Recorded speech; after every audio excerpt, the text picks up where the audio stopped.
Your truth is sacred. Lead with love. You do not owe anyone an explanation. You owe it to yourself to make the choices for yourself and your child that feel true to your heart and soul.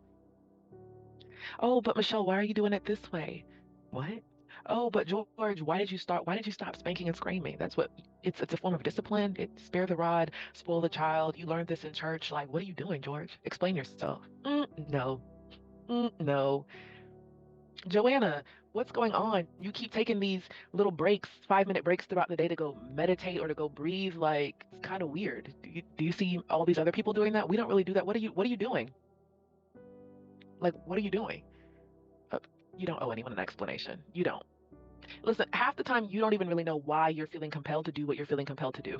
It's just you're following your heart. You're following your heart. You're following your heart. And you're starting to realize that it feels more and more amazing to do so. And the results, the outcomes the outcomes of you following your heart, the results of you following your heart, the transformation that occurs within your relationship with yourself and your child when you follow your heart are leading you to want to continue to follow your heart. There's no need to try to create a story or an explanation or anything like that. People are either going to accept you or not, and they can only accept you to the degree that they have learned to accept themselves. So you don't owe anyone an explanation. If you want to stop spanking, if you want to stop screaming, if you want to add negotiating with your child into the communication style so that you can foster a deeper sense of teamwork, it's like, oh, you don't want to do this? Well, what if you do this and then you can do this? Okay, but mom, what if I want to do this, and then can I do that? And like teamwork, teamwork. If somebody looks at you and says, oh, they're going to walk all over you, you give them options. You give your child options. Negotiate. You don't owe them an explanation. It is hard to understand sometimes. It is hard for the mind to wrap itself around habits and behaviors that are different than what you were programmed and conditioned and different than what society programs and you conditioned to do. But it's not your responsibility to unwrap and unravel someone else's mind or to get them to understand exactly what you're doing in your life. And life is short. You really don't, you don't even know if we're gonna be here at dinner time. We don't. We act like we do, but we don't. We don't, tomorrow is not promised. Dinner time is not promised. Lunchtime is not promised. You don't have time to explain yourself to anyone. Give them an opportunity to accept you or not, but don't care either way.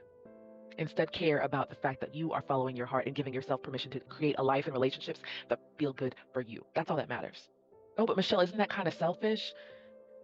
You're going to have to operate from some type of degree of selfishness to create the life that feels true for you. You're not here to create a life that feels great for other people to look at. Instead of selfish, you can say it's self love, self compassion, self empowerment. You have to fill up your own cup in order to be able to give to others in a way that's not energetically draining. So if you want to call that selfish, be a little bit more selfish. Caring about yourself and loving yourself is blessing the world. It's blessing everyone that you interact with. When you are operating from a full cup and you meet that stranger on the street and you're just chipper and able to like give to them, whether it's financially or whether it's just sit with them and be with them and console them or just give them a conversation where you're just beaming with love and genuine compassion towards them, when you're able to give that genuinely to your child or to your parents or to your coworkers because you're filling up your cup, because you're taking the time to do the things that bring you joy and light you up, and because you're taking the time to show yourself self compassion and self love, that's far from selfish. Okay. You don't owe anyone an explanation for showing yourself love and for doing things that light you up and that bring you joy and that fill up your cup. If you want to homeschool, if you want to create 5-minute segments throughout the day to breathe and self regulate, and other people are like, oh, that's weird. What are you doing? Or whatever. Explain yourself. No. No.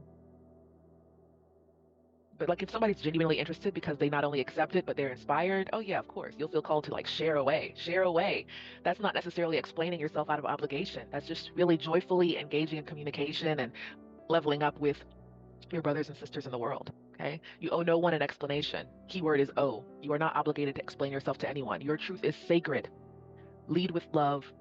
Give other people the opportunity to accept you or not. Either way, don't care. Just do it. You don't owe anyone an explanation for your choices, for who you date, for why you quit your job, for whatever, for how you parent, for your parenting style. You owe nothing to no one. Just follow your heart like tomorrow is not promised and keep going.